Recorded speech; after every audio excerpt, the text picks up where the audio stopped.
on that fast break opportunity by LeBron. Throw it down, LeBron! Throw it down! LeBron cannot get out to get it, and here we go. Reeves alley-oop to LeBron!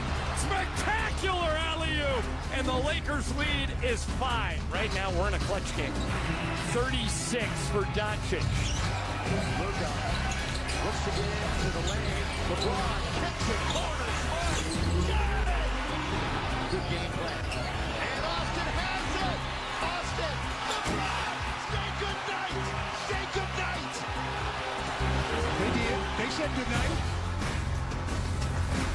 Top of the morning. Good morning. Happy St. Patrick's Day. Welcome to First Take. Stephen A. Smith, Kendrick Perkins, Courtney Cronin here with you on this Tuesday. Dan Orlovsky going to join us here in a bit.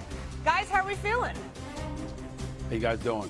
Good morning. Good morning. How you doing? What's up, big boy? What up, SA? All right. Why don't we start with Is Dan NBA moving Orlovsky off joining last us? night? Is Dan Orlovsky joining us to talk basketball? He'll be here in a little No, bit. no, He's no, going to not break at all. down the Not at all. NFL. We've got Mel Kiper in his mock Yeah. draft that just came out Dan- today, Dan- but I'm just relying on Courtney, you two Courtney. booths. Courtney, Big Perk does not know that Dan Orlovsky is not qualified to talk basketball at all. You understand what I'm saying? He's a homer. Stores, Connecticut. If it ain't in Stores, Connecticut, he doesn't care. So no, he's not allowed. He's not allowed to talk basketball outside of Stores, Connecticut. Well, But we're ready to roll. He might have a bone to pick with you, Stephen A., because I saw your Final Four teams, and spoiler alert, Dan might not be happy with one omission, notable omission, but we're going to get to that in a little bit.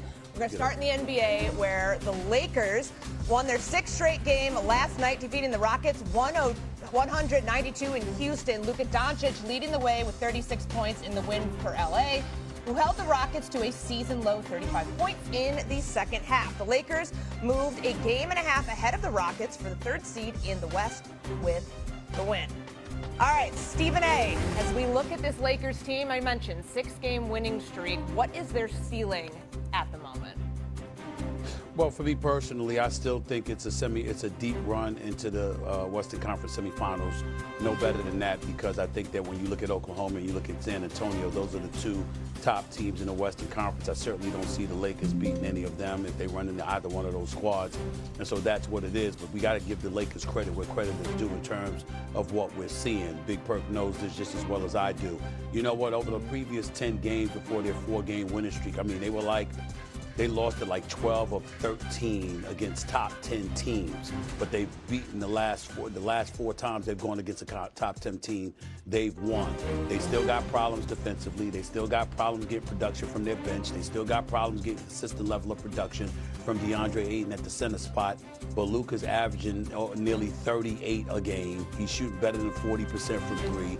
Austin Reeves is balling. LeBron James is balling. Offensively, they seem to be clicking and they're making things happen. And anytime you're a formidable offensive team, then that gives a lot of teams something to have to deal with. And that's really, really what this comes down to. So that's how I look at it for the Los Angeles Lakers right now. I certainly don't see them being better than OKC or San Antonio, but I do think it's safe to say you can look at them and say they can win a first-round game and they can push it to a 7th game in a Western Conference semifinal series. I think that's the best way to look at it.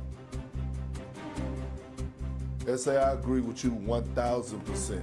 They're still in the 2nd round, and it's not a knock on them. It's just that they have OKC and San Antonio looking up to them, and they're night. OKC and San Antonio is heads over heels better than every single team in the Western Conference, in my opinion. Yes, the Lakers have gotten better defensively.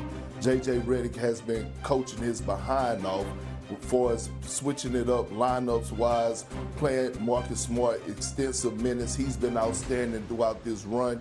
And look, they finally found some type of chemistry and togetherness. LeBron James has taken a back seat of being their 3rd option to Luka and Austin Reeves. But this is not, this shouldn't be about the Lakers right here. This should be about the Houston Rockets. Houston, damn it, we have a real problem. We have a real problem. Ime Udoka last week just called out the Houston Rockets in the media, saying, basically questioning their toughness, saying they don't have dogs, they don't have chemistry, they damn sure don't have togetherness. And now it goes to the point of who is the leader in this damn locker room when it comes to the Rockets? They don't have one. And when you look at a guy like Dylan Brooks and what he brought to the table, that culture, their identity, every single night they was going to play with a sense of tenacity, especially on the defensive side. That is gone. And so when I look at the Rockets, I question that, and I also question their IQ. If you look at what they done last night in the fourth quarter, I know a lot of people want to blame Kevin Durant, and he should get about 50% of the blame because he knows better to have all those careless turnovers that he had. But when you think about the others on the floor, it's no IQ that's there. No real point guard to put structure into their offense. They're all over the place. They're dysfunctional. And they have a real problem. To say where they were last year, trending in the direction that they were trending, they have taken 1,000 steps backwards this season, and they're going to be out in the first round. That's the biggest thing. Yeah, and I like that you went there, Perk, because obviously Lakers, where they are, that's a separate topic we can get back into. But Stephen A., Kevin Durant last night says, I am the offense. That's why he put the blame on himself for why they lost the game. 9 turnovers as a team in the fourth quarter, 4 of 16 shooting. How do they work their way out of this rut, or is this a team that you see has hit its ceiling right now? They're 4th in the West. What's the fix here? I think they've hit their ceiling, and I think they've hit their ceiling because they don't have a point guard, and that's really what this comes down to.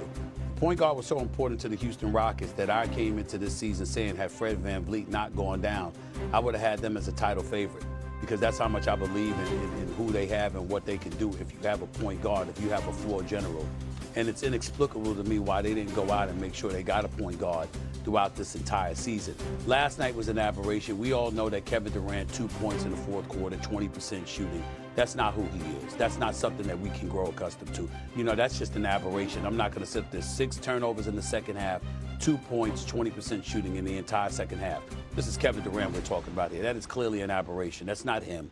But when you don't have a point guard and you have to take it upon yourself to be a floor general, not just a scorer, that's not what Kevin Durant's game is all about. So that's definitely problematic for him. There's no doubt about it. But when you also look at Houston, I'm looking at, and listen, Shagun didn't play last night. You got to remember that as well. So that factors into the equation. But ultimately, you look at the Houston Rockets, you know, the game slows down in the postseason. And you have to have floor generalship. And maybe CP3 would not have wanted to go or whatever. He might have wanted to stay in California because he had every intent of retiring. But my God, I mean, when you think about a floor general and what that would have meant to the Houston Rockets, somebody to run the point guard spot. A CP3 is somebody that I think could have done something for them. I really, really believe that. And so they didn't do that. Getting back to the Lakers, let's say this. Did y'all know that LeBron James at age 41 years of age in his 23rd season is leading the NBA in fast break points? Leading the NBA in fast break points. That's LeBron James. Okay, I mean, let's put that in its proper perspective.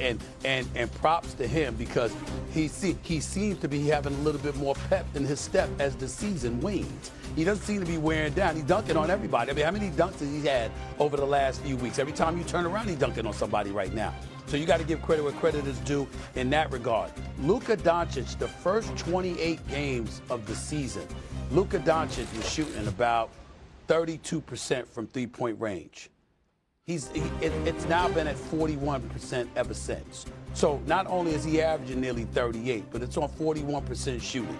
And so if you look at the Los Angeles Lakers and how prolific they are, I mean, there's just no question that they could make some noise. They could scare a lot of teams. You're OKC, you're San Antonio. You're definitely head and shoulders above everybody else. But you're going to have to, the Lakers are letting you know you're going to have to bring your A game in order to beat them because they are on a roll right now. And Redick is coaching his butt off, make no mistake about it, particularly with the adjustments that he's made and getting production from Marcus Smart. These are experienced individuals that know what it takes to win. And that's what we can't underestimate about the Los Angeles Lakers. You look at OKC, yeah, that's a different animal. But San Antonio, yeah, you got that 7'5" cat, but in the same breath, you got a bunch of young cats around you. Come playoff time, Harrison Barnes and De'Aaron Fox are going to really, really matter a lot because you're going to need that experience to offset some of the experience that's going to be thrown in their direction. No, I agree. All right. We'll leave it there. 92 points last night for the Houston Rockets. Second fewest points in the game this season. That newfound defensive identity. The Los Angeles Lakers certainly